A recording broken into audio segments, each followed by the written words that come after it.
Welcome to Real Estate Explained, the podcast that gives you a backstage pass to the ever-evolving world of real estate. I'm your host, Nick Bush, a realtor with over a decade of experience helping clients buy, sell, and invest with confidence. Whether you're a first-time home buyer, a seasoned investor, or just curious about the market, this show is for you. Each week, we'll dive into trending topics, break down the latest real estate news, and bring you expert interviews with the pros so you're prepared for every step of the journey. Ready to turn your real estate goals into reality? Keep watching. Vic, welcome to the pod, my guy. Thanks for having me, my friend. Yeah, welcome back. This is the second iteration of the podcast. Now we got Bronson. There we go. So the clips are getting out. People are like, man, I'm getting comments all the time about the quality. So shout out to CPV. For sure. Real estate agents use them. I'm too loud in here, so he got headphones on me. There we go. So I can hear myself. Yeah, man. It's a very interesting experience, like an echo almost. You got to mute him a little bit, man. Yeah, Vic's like he's too loud in my He's headphones. so loud. No, I'm just kidding. I'm kidding. You got the energy, though. Yeah, so we got Victor Criales in here. Yes, sir. How do I say it Hispanic, though? Criales. I want to put the accent on that. Do that, bro. You know what I mean? Do that, bro. Yeah. Vic, how long you been in the game? Technically since 2005. Okay. Right? So I came into business, but then, I was a kid. And then I part-time for a long time, and then I came back to real estate, now I'm doing D.C., Maryland, Virginia. Okay. How about you? I've been in the business 9 years, since 2016, licensed D.C. and Virginia. Okay. And, so I'm almost, I tell people almost a decade. Yeah. I think even on my intro, I say a decade of real estate experience. Okay. So you got out of the business, or were you a part-time? No. I was full-time. Yeah, I was a full-time. So I guess when I was a kid, right? I was a heavy buyer's agent, and at the time, banks weren't lending, right? So I had clients that just couldn't get loans, right? So I had to go back. I went back to insurance and did that, and I never stopped doing real estate. Okay. I never stopped doing real estate. And you've been like full-time. This is your only thing you're doing for how long now? Oh, it's been a while now. Yeah, probably like 7-8 years. Your season. Yeah. I see you doing a lot of business up in Baltimore. Not a lot of it, not anymore. I try not to. Okay. I'm trying to refer it, but I have clients that have homes there. I help them buy, so when they're ready to sell, I'll help them out. But it's far, man. It's far. You know what I mean? But yeah, I've done a lot of business in Baltimore. What do you think about Baltimore as a investment market? It's a good place for like cash.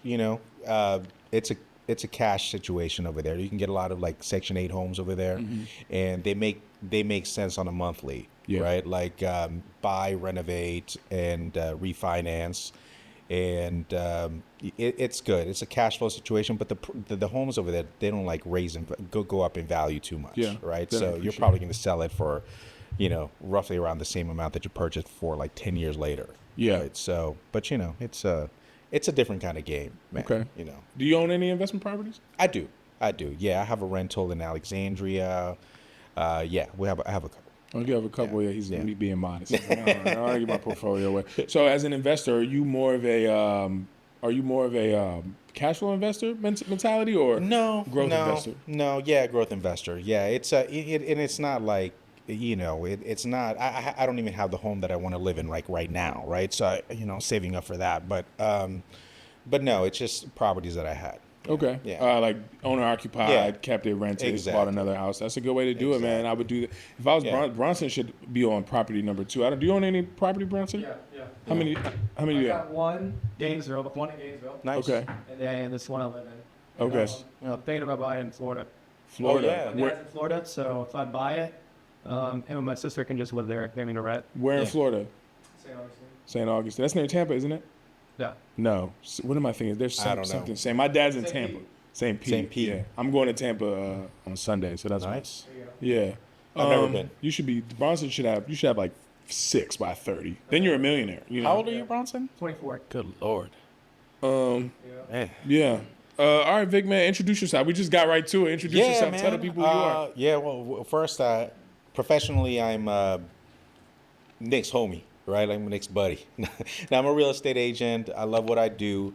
I've been in the game for a long time. Nobody's going to care more about their clients than me, right? Straight up. I'm currently a solo agent. I have people that help me out. I have my wife helps me out. I have a virtual assistant. But when you reach out to me, I'm gonna be the one that takes care of you. You're doing a deal. Yeah. Yeah. Sure. Do you feel like you niche down in any part of the market? Do you do more buyers, more sellers, more move-up buyers, more downsizers? Man.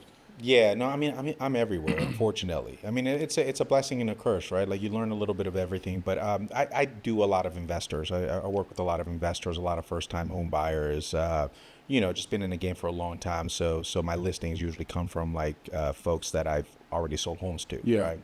Right. But yeah, man, I'm all over the place, brother. I mean, like I said, DC, Maryland, and Virginia. So I have a broad net, and that it's great. It's wonderful. If I have somebody that's been referred to me or they want to look in Bethesda, I can help you in Bethesda. If somebody says, hey, I want to find a place with a lot of land in Warrenton, I can do that as well, right? The problem is I do a lot of driving.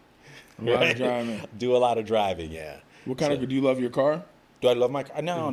I mean, I don't mind driving, you know what I mean? But I think it's like I should probably like, just try to like concentrate on one area, right? And things will come, other areas will come, but like I should definitely market one area, so I don't spread myself too thin. I mean, I'm driving around too, but I make sure when I was gonna buy a luxury car anyway, but I was like, man, I'm in my car all the time. Yeah. Sometimes it feels like I'm living in my car for days at a time. I'm not actually living in my car, but sometimes you're just driving it so much. And so I was like, when I buy a car, I'm gonna love my car. Every time I get in, I'm like, oh, it's just amazing to drive. So but you don't worry about like, cause I got a Lexus, I got a Toyota. Right? Oh, you got a nice. I got a Toyota. Okay, yeah, let's downplay the Lexus. No, but straight up, like it's because the bad boy doesn't break down. I get 43 miles a gallon, right? Hybrid, and I'm everywhere, right? And that's so I'm trying to put 300,000 miles on that car. Okay, right? I gotta like it, right? But you have a range, right? Yeah. I'm a little worried. I don't know if I could be a real estate agent in the range, bro. Nah, man, pay to play, bro. You know, I just look. I got a range. I mean, it's not it. The stories about it breaking down and all those things. I haven't experienced any of that yet. Knock on wood. Yeah. But I'm just like pay to play, bro. Maintenance is no. I bought my range with 17,000 miles on it. I bought it in 21. It was a 2018. It had 17,000 miles on it. It was a corporate lease. Okay. Now I have 68,000 miles on it because we drive so much, obviously, right? And I just came up on the first, like, replace the brakes. At 50,000 miles, those things had to be replaced.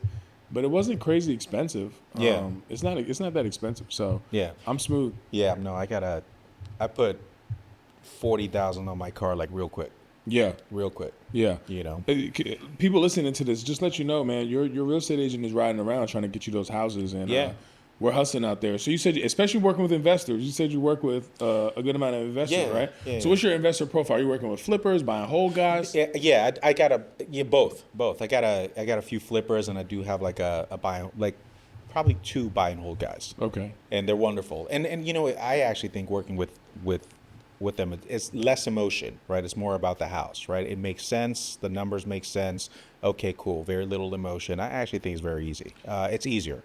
And are you finding them deals off market? Yeah, sometimes. Yeah. For sure. What is the process of finding a deal off market? How do you go about doing that? Well, a lot of times it's like we're with EXP, right? For people that don't know, and if you're with companies like EXP or Compass, we just have like a more agents, and they're not divided by like franchises, right? So if it's like say Keller Williams Metro or Keller Williams, say Fairfax, I don't know if they even have one, but they're only able to offer the off-market properties to their agents, right? But then they can't offer to all of Keller Williams because they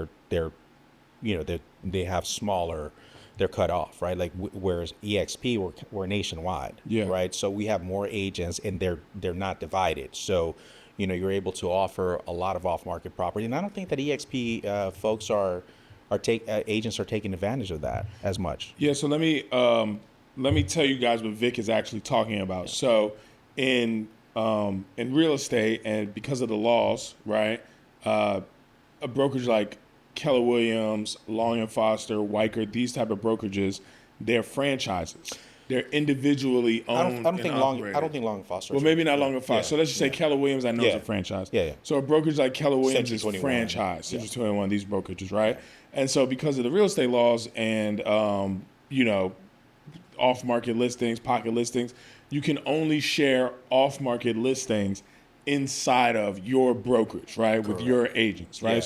If I'm Keller Williams Fairfax, for example, and I can't share with Keller Williams Arlington. Exactly. Right? And these places are 20 minutes apart. Your buyers could be missing opportunities. Right. Companies like Compass and EXP, we're with EXP, it is just one company.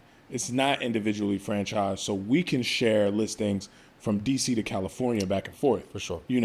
And so there's an advantage to the consumer because, they get access to all of those listings that don't necessarily have to go on the market, which means you may not have to compete. You can try to sell your property off market. Yeah. And for your investors, there's some opportunities there sometimes. Yeah, for sure. Yeah, that's the easiest way for us to take advantage of our company, right? Like it's a great benefit for us. But there's also other ways to find like off-market properties. You can send letters. If you have a client that not necessarily an investment side, but I want to live in this building, you can literally just send a letter to everybody in that building that wants, hey, listen, I have a buyer. Are you looking to sell? Right? Yeah. You can do that, right? Like that's a way to get off-market properties. Yeah, I have some clients in McLean that are looking at McLean. The McLean market is kind of active right now, McLean and Vienna. Yeah. And I sent letters to like 178 neighbors. 2 people responded. The house didn't work for my clients, but that's definitely a way. So what do you think what's happening in the market right now? Like what's going on with your buyers? What's going on with your sellers? What are you seeing outside? Yeah. It's funny because it's all over the place, man. Like I see a lot of houses. Well, first of all, like the houses that are like nicely presented, they're going fast, right? And it depends if your client has like vision for renovation. Some people are scared to do renovation. Some people are scared to replace a door knocker, right? Those aren't the people. Those people need a home that, hey, listen, I'm okay to paint it, but like nothing else, right? And those people are a lot more limited, right? But if you have a client that's, they're willing to do a little bit of work, you can get a bunch. You can still get a lot of great deals on it. Yesterday, my clients were interested in a few homes, and they had one home had 9 offers on it, right? And I wasn't expecting that. Like I wasn't expecting it to be that competitive. So I was actually a little taken back because I've been able to negotiate like closing costs, lower the price and negotiate closing costs. And yesterday, 2 homes that my clients were interested in immediately, 2 offers on one, and the other one had 9 offers. So it can be competitive. Yeah. You can still get some good deals, but some homes are very competitive. Where are you seeing that it's mostly competitive? Like what cities are you seeing that in?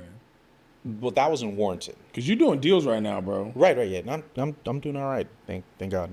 But that was in Warrenton. I was able to negotiate. We're closing tomorrow on a townhouse that we were able to.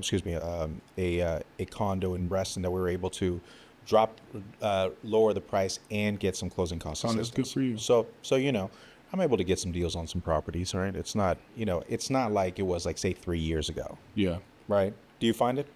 Yeah, I find it the same. What's interesting is that we still reference, like, that's how crazy that COVID time was and how insane the market is. Yeah. Because we still reference 2020, 2021. Yeah. It had such an impact on everyone. Yeah. What I'm saying, I think you hit the nail on the head is that, and this is what I tell my sellers, and even I tell my buyers, I say, look, the homes, I call them the cream of the crop. The homes that are the cream of the crop, that are fully updated, painted, staged, nice kitchen, nice bathrooms, marketed correctly, priced well, those are still getting multiple offers and they are still selling over list price, right? Yeah, for sure. So if you're a seller right now, it's advantageous for you to do the work, spend the $10,000, $15,000, whatever it is, to update that, because when you put yourself on the market, you're gonna get multiples, right? Yeah. I think as a buyer, it is very case by case basis. Yeah, for sure. And you have to really go in.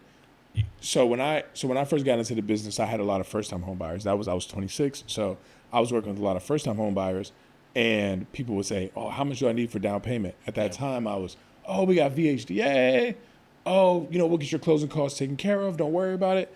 But now I'm like 6%.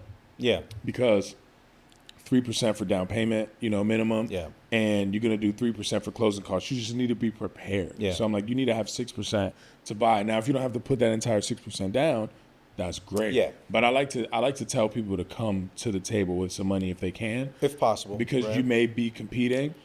And there's some people that just aren't going to be able to do that. Some Yeah. people just don't have it, And I do like, I'll be honest. I do like helping those. I don't. If I can help you, if you are willing, if you're not, there's some people who are just unrealistic. Do you know what I mean? Like, in those people, I'm like, hey, listen, like, I'll try to help you. But if you're realistic and you are just barely like scratching just to get your first home, Yeah. I'll help you out. Right. There's a, Okay. I've done, I have somebody right now that's just, hey, listen, I can put down the 3.5 for a FHA, and that's all that I can do. Yeah. Right. So right there how limited that person's going to be, Yeah. and how uncompetitive they're going to be on some properties. Right. But like you can get it done. Yeah. Right. You can get it done. Yeah, you can get it done. Vic is a smooth operator, man. Let's go back to something you brought up at first. You were like, hey, look, you call me, you get me, I have an admin, whatever, but I'm doing the deal. For sure. So you're a solo agent. We call this your solo agent. Yeah. What's your perspective on solo agent versus team for the consumer, buy side and sell side? For the consumer, what advantages do you have, right? Like, and it just maybe my inability to trust others to do the work that I can do myself, right? And I think that I would have been like, I have to grow, and I have to get other agents to improve my quality of life, right? Yeah. I hire admins so I can, I don't get spread too thin, and I best represent my client, right? So, to be honest with you, I don't know. I think that it's better to go with the best the better agent, right? And I feel that would be me, right? Now, what can if I get other people that to work for me? I mean, I guess I can help them. I mean, they can look at houses for me, narrow it down, say, hey, these are the houses that I think that you should show them, and in that regard, right? Like, I think that's what I'm trying to do right now, right? But I don't think that there's I don't think that there is like too much of an advantage for the buyer themselves. I think that they should work with the best agent possible, right? What about you? I mean, do you want to get Nick Bush the realtor, or your assistant, right? Or your junior agent? Yeah. Ultimately, they're going to be represented better by you, right? Yeah, because I'm the best agent in the DMV. But no. You're the best agent in the, you said, the DV, because there's no DC M in there. There's in Virginia, no, so my opinion on the team versus the solo agent is that you are still going to be working with one agent at a time. Right. And the team is there for support. So, for example, I'm a real estate agent. You want to buy or sell a home. I'm going to be the one doing that deal, right? Right. I'm going to be the one writing the offer or receiving the offers, negotiating the offers, giving you suggestions on, what I think we should counter at, if this offer is good or not, vetting the offer, making sure that the lender is doing their job, right? So you are working with one individual agent. You need to make sure that person has experience and knows what they're doing. For sure. But I think that for the consumer, if that agent is doing everything, then they're spread really thin. Yeah. And they might not have, they might just be spread too thin. Yeah. And for example, since we've been sitting here, a social media post has gone out. I didn't do it. Right. Yeah. I have homes under contract. My transaction coordinator sent out condo docs to my buyer, the agent, and the title company. So those things happen, right? And obviously, like, we don't want to bash new agents because you have to get to that point. Right. But I think that whether it's a team of 100 or 20 or whatever, you're going to be working individually with one agent, and you have to make sure that person's competent. Right. But it is a bonus for you as a consumer for that person to have some admin help. For sure. Because they're not spread too thin. They can focus on what they're supposed to focus on. Yeah. And it can be smooth out. Yeah, there's something for like having like somebody's undivided attention. Because my transaction coordinator is way better at transaction coordination than I am. You know what I mean? Yeah. No, I hear that for sure. So what's happening in the market with your buyers? How are you like Are you more buyer heavy or more listing heavy right now? Right now, both. We're right now in balance, but for a long time, like a buyer heavy for sure, right? Yeah. Okay. So, what's happening? I mean, I think that some people are getting scared right now. I mean, with what's going on in the DMV. I mean, especially in the DMV, right? Because like New York, Atlanta, they're not getting affected with these. I think a lot of government people are scared to lose their jobs. Yeah. Right. Do you have any clients that this is happening to? No, not no. The clients no, but on the seller side, right? Like I feel that there's going to be some homes coming on the market because of that, right? Like this is just the beginning. This is the tip, right? Like of the iceberg right now, right? Like, Expound on that. What do you mean? Well, I'm just because like the cuts are being made right now, right? Things are being negotiated, right? Some people are going to take some the payout, right? Like there's, if I'm not mistaken, like like a judge blocked like the firing of some people, like so, and that's like local. That's like the DMV, right? Whether you're DC, Maryland, Virginia, people that the government here is like it helped it's helped us protected our economy for a very, very long time, right? Right now, I think that we're at a disadvantage, right? Like you have to be cautious about that. Right? Yeah, that's interesting because our market, the thing was, the DC market's never going to crash. Right. We have the government here. We're super safe. Right. People are going to keep their jobs. Right. And now some people are getting fired, right? Sure. The lower people, what you're talking about is the Supreme Court said you have to rehire these people. Exactly. Right? Exactly. So they made them rehire these people. And then a lot of people are going into the office 5 days a week. And I have a buddy, he lives in Tennessee. Mm-hmm. His company is in Navy Yard. Yeah. And he now has to go into the office 5 days a week. Yeah. Yeah. And he's like, well, how can I do that? I have a friend that bought really far out, and I think they have to like go all the way to Maryland. They were working from their computer, right? At home. So now they're going to have to go to the office. So, that's going to affect a bunch of things, right? So I'm not saying, listen, I'm not worried about it, right? I think that the DC market is pretty strong, right? Like I'm not worried about it, but it's just something you have to, like, people's needs are changing. We're going to have to, we're going to have to be cognizant of that, right? We're going to pay attention to that. So let's get your opinion on this myth really quick, right? Or maybe it's a myth, maybe it's not a myth, right? We're approaching the spring market. Yeah. Is this the best time to sell your house? Why or why not? Yeah, for sure. I mean, like during the year, what's the best time to sell? Yeah, I would say the spring market for sure. Yeah.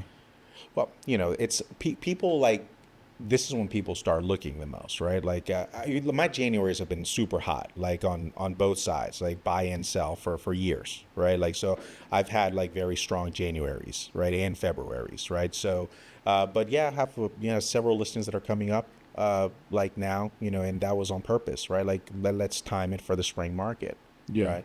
So, yeah, I mean, I think that just people are looking. I think that if single family homes, a lot of families, like there's a cutoff, right? There's like there's a summer lull, right? Like it's towards the end of summer, like people are on vacation. They're trying to get their vacation in before like their kids go back to school. Yeah.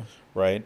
So I think that sometime, like in the summer, I think that kind of drops off for some buyers, or they're like, oh, you know what, we'll just have to do it next year, right? Because I don't think that I'm going to be able to buy a home by the start of the school season.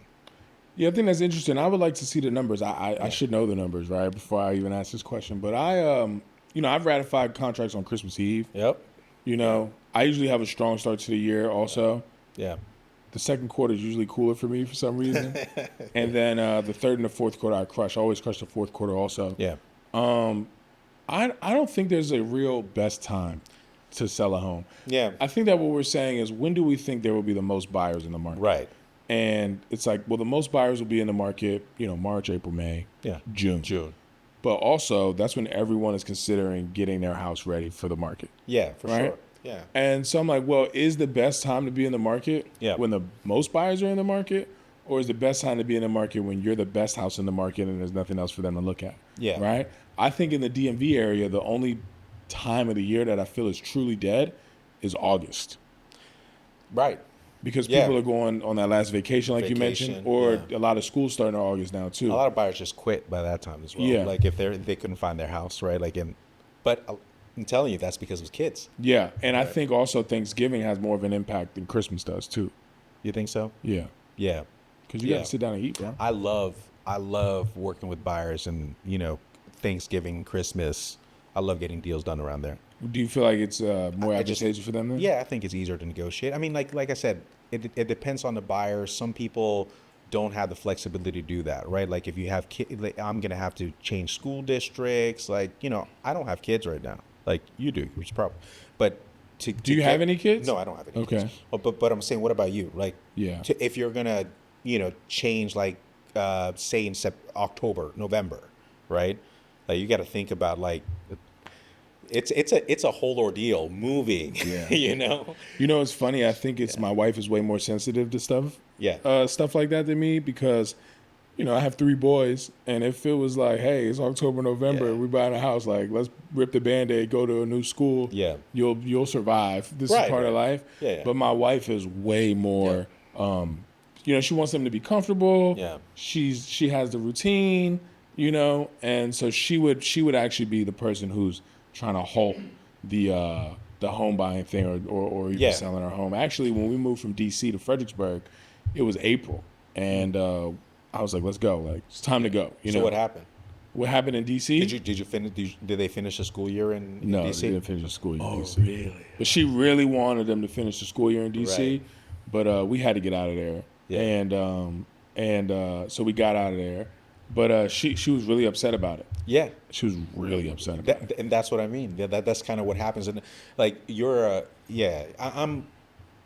think it's probably our business, right? Like we have to accept change, right? Like it's just, I just came to this realization that I have to accept change as a human. Change is going to come.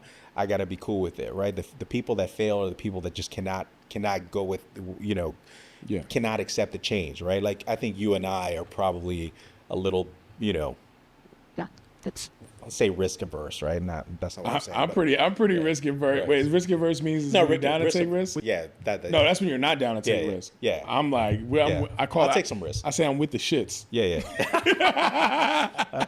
Yeah, man. Like, I mean, listen, what happens if like banks stop lending, right? Yeah. Like they did when I was a kid, right? Like, what happens then, right? Like it's gonna be rough for us, right? Oh, like it's a tough business, right? I mean, I think you have to be a tough person to be in this business. You have to be a tough person. You have to be able to deal with stress. Yeah. I say all the time is like I have to deal with my life and my family and everything, and then I have to deal with 3 or 4 other families' lives at the same time. Right. So there's always high pressure on you, 100%. even if you know how to handle it. Right. But I think it's important how you prepare people in your systems and processes. Yeah. So how do you prepare your clients? Like, say someone wants to buy a house, they hit up Vic, what's that first conversation like with you? Well, I try to look at it from like from the like a hawk, right? You got to see you have to see the big picture, right? And I ask a lot of questions, and I don't want to get too personal, but like you got to understand a little bit of their finances, how much money that they have, where they're going, or where they work, do they have to commute, do you care about the school system, right? And probably just look at something that they may not even consider, right? Talk a lot, ask a lot of questions. I think that's the best thing. As a talker, sometimes that's it's knowing when the hell to shut up, right? Like I try to shut up and let them tell me, and then tell them like what what I think, But you just got to take. It's a big picture, kind of just seeing what's going on with their lives, what they need, and you got to do that with what they're buying or selling, right? Like what situations can arise from it, right? So ask some questions, man. Yeah. I'm the best at preparing. I'm the best at preparing the buyers right now. Yeah. Yo, these headphones is a different experience, dude. Yeah. It's like a little distracting. I'm not gonna lie. Yeah. I don't know if it's like I can't think as well as I I usually could. Yeah. I'm not myself. Yeah. It's a different guy in here. It's a different vibe in here. I don't know if I'll do it again or not. Yeah. Yeah. He's loud, right? Am I loud, Bronson? I'm kidding. Bronson's like, I can tell he's too loud. Am I loud in your headphones? No. We're both loud. What about that? No, I'm just kidding. All right, let's break down some more myths, right? All right, so You must have 20% to buy a home. Is that true or false? False. How much do you have to buy a home? Technically, I mean, it depends. Like sometimes you can have, if you're in the VA, I say go 100%. I would say try to have 3.5, for a FHA loan, 5% if you can, right? But if you can't, there are 100% loans. They're not the best, they're not the best, right? 100% financing unless it's like VA, but say 3.55. I suggest 6%. Yeah. Well, yeah. Well, I mean, we're talking about the loan, right? Not the closing costs. Oh, we're just talking about down payment. Yeah. Asking price is non-negotiable. What's that? Is asking price negotiable or Everything is negotiable. Everything. Everything is negotiable. What's your inside the deal negotiation like? What do you mean? Sorry. So I feel like I'm better at negotiating inside of the deal. Okay. Like with home inspection, appraisal, condo docs. Oh, okay. Than I am outside of the deal. Okay, yeah. So I like to lock in price and terms and then just go shark inside the transaction. Yeah, no, for sure. Yeah, but I mean, like, first steps first, right? What do you think about open houses? Do they sell houses or no? I tend to think that, yeah, for sure. I mean, they help, I think a lot of open houses is, they help the agents more than it does to sell the house. But I've gotten buyers that walked in and they really liked the house and, they either, they contacted their agent or, I helped them out. So I've sold houses at open houses, so I can't say no. But yeah, I think a lot of agents do it more to help themselves in the open house. I tell sellers that there's I'm sure there's a real number, but I tell sellers that there's like a 1% chance of your buyer actually attending your open house. Yeah. And I tell them that the buyers that are purchasing this property, that are ready, willing, and able are working with agents already. For sure. And some agents, now I'm at the point where I can send my client to an open house and they'll come back and say like, hey, this is what I think about this house. But more than likely, I have to go in. You're going to sell your house from a showing more than an open house, and an open house is sometimes an agent marketing tool. Right. Exactly. I had one more question. I closed my computer because I thought I had it. You know what I mean? Right. Zestimates. All right, how are you handling Zestimates and online the all-in pricing assessments with sellers? If someone says, "Hey, Zillow says my house is worth $750," and it's worth, it should be listed at $699. Yeah, I mean, I don't even pay attention to that, to be honest with you. I mean, I see it, but I mean, I run my own numbers. I trust my numbers. And how do you talk a seller through that at the kitchen table? I mean, we just got to show them. I mean, the data is there for most of the time, right? Like especially if it's like with a community that has had a lot of transactions, it's the figures are there. I'm going to a house after this where I'm about to have to break down the. Did you? I take some of my sellers to the houses that are in the area, and show sometimes, like if it's somebody that's a little bit, oh no, I think that my house is, is more, it's nicer than it actually is, right, or worth more than it actually is. Like, take them to some houses that are in the area. Sure, Do you think, is there a neighborhood or city that you think is developing or home prices are going to grow a lot and buyers should get in there? I think Manassas. Oh, okay. I think a lot of like, I have some people that have said like, I don't like Manassas, and like, don't show me houses in Manassas, right? But like, but I see some homes and some potential in a lot of houses in Manassas. For some reason, I think that Manassas has a little bit of a negative stigma for a lot of people, but a lot of things are like Two Silos is there. Like there's, it's close enough to like you have some breweries there. It's close enough to things. I think Manassas is going to be okay. And I love Gainesville and Haymarket. What's funny? I feel like Manassas keeps getting jumped over a little bit, right? Always. Because I don't love Manassas. I'll be honest. I don't want to live there. Dumfries has Potomac Shores now. Right. They're developing Potomac Shores. But Prince William County has, it's like Woodbridge. If you first time home buyer, you want to buy a townhouse. And then Western Prince William County is growing, and Manassas is still like a little run down, you know? Yeah. And Dumfries is now getting Potomac Shores, so it's developing. Yeah. And so Manassas does have a weird stigma. I also saw it has like a Richmond Highway type stigma. But I do see some, I think I read somewhere that it's like the fastest growing.